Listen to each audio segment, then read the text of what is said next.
busca por novas sonoridades é uma constante na produção musical brasileira, mas nem tanto assim. O novo a que me refiro, frequentemente, é uma redescoberta que, na maioria das vezes, não tem seu repertório catalogado na indústria fonográfica. Desta maneira, tal pesquisa se torna a base do trabalho de DJs e produtores na criação e cocriação de ritmos e gêneros, que ajudam na manutenção da memória e do patrimônio material. Alfredo Belo, também conhecido como DJ Tudo, é um aficionado por música desde os anos 80, quando ainda residia em Brasília. Ele, que viu a invasão do rock nacional se propagar, despertou seu interesse por produção musical nos anos 90, quando grupos como Chico Science Nação Zumbi e Mundo Livre S.A. destacaram suas influências pela cultura local.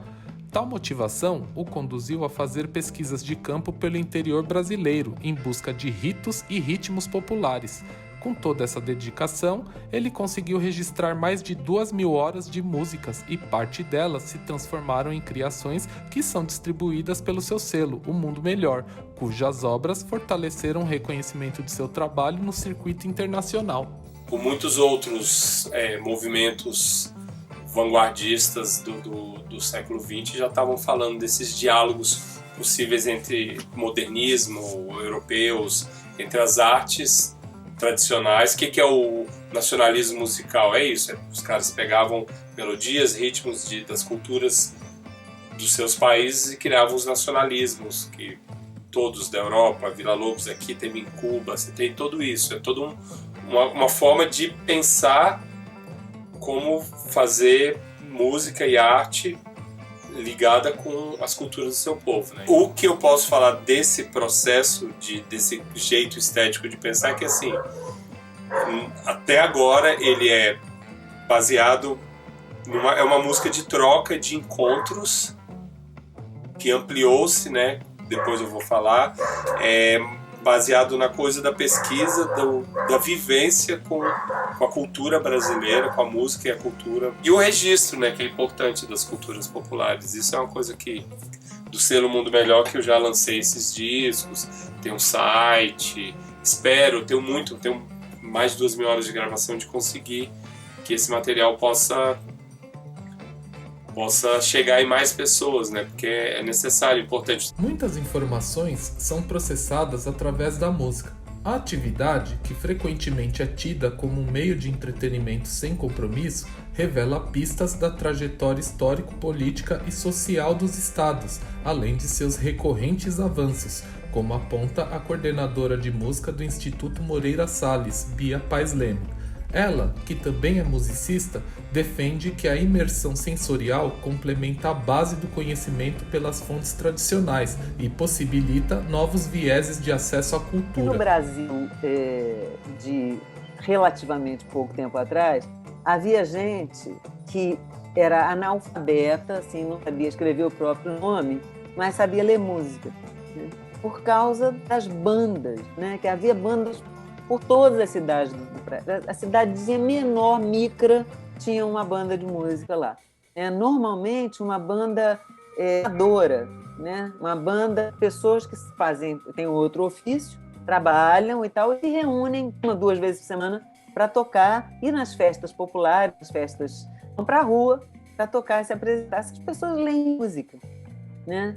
Essas pessoas compartilham um repertório, que é um repertório tradicional das bandas. O Rio de Janeiro, aqui, além de haver uma circulação imensa de pessoas, de atividades econômicas e atividades culturais, né? É praticamente aqui o nascedouro de uma urbanidade brasileira. Essa vida de cidade, né? Essa vida onde a música deixa de ser uma prática caseira ou uma prática, digamos, comunitária, né? Passa a ser um ofício. Um ofício, por quê? Porque o entretenimento das cidades é fundamental, né? Os custos de preservação da memória são altos, ainda mais quando não há incentivos do poder público. O processo exige mapeamento etnográfico restauro, logística para aquisição e guarda e o principal, espaço. Se o acervo for digital, é necessário um servidor que armazene com segurança todas as informações, afaste dos perigos dos cyberataques e também do delete. Mesmo com tantos desafios, há organizações que investem em projetos deste porte. Um exemplo é o Discografia Brasileira, financiado pelo Instituto Moreira Salles, que, por meio de textos, fotos, infográficos e recursos de áudio reunidos no site, vincula os pontos de convergência das informações e, assim, gera maior acessibilidade de público. O Brasil começou a gravar em 1901 para 1902, né? Com a Edison, enfim, o Figner aqui. Assim, o que me guia muito nisso, né, é preservar o patrimônio cultural, musical, que corre mais risco de se perder. Eu digo isso, assim, por exemplo, especificamente em relação à música gravada, à discografia brasileira, né? Se você pensar bem, a partir do momento em que começou-se a gravar em 33 rotações, né, que veio, saímos, né, da goma laca para o vinil, né, as matrizes começaram a ser feitas em fita e não mais nas bolachas. A partir desse momento, a capacidade de preservação desse material ficou assim, muito maior. Primeiro por ter suportes diferentes, suportes muito mais duradouros. Um disco de vinil cai no chão e não quebra. Um disco de 78 rotações, se cair de uma alturinha assim, de 20 centímetros, quebra, né? Enfim, são coisas que... E os 78 rotações tem um particular, né?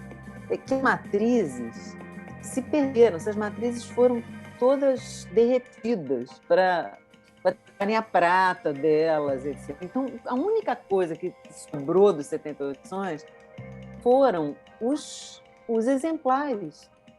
Estão ou em instituições, ou na casa de colecionadores, etc. Nesta era de consumo, as marcas também têm sido grandes aliadas, principalmente nas etapas de promoção das obras. Ainda que tal envolvimento não contemple todos os músicos diretamente, em paralelo, elas estruturam os circuitos de música e ampliam o acesso dos artistas através dos editais ou pelas casas de shows que patrocinam. Para Léo Janeiro, do selo Cocada Music, a ação complementa e impulsiona o desenvolvimento do processo criativo, já que, no auge da pandemia, as estratégias de lançamento tiveram sua rotina alterada de forma drástica. Para quem é produtor de música em geral, sabe que ter um estúdio ok vai custar dinheiro e a gente tem zero incentivo, né, que eu digo, de cortar taxas, de poder criar algumas situações que possam reverter para uma compra de equipamentos, de hardware, de software. Isso tudo acaba sendo muito caro. Mas é uma outra coisa também que a gente foi aprendendo a lidar.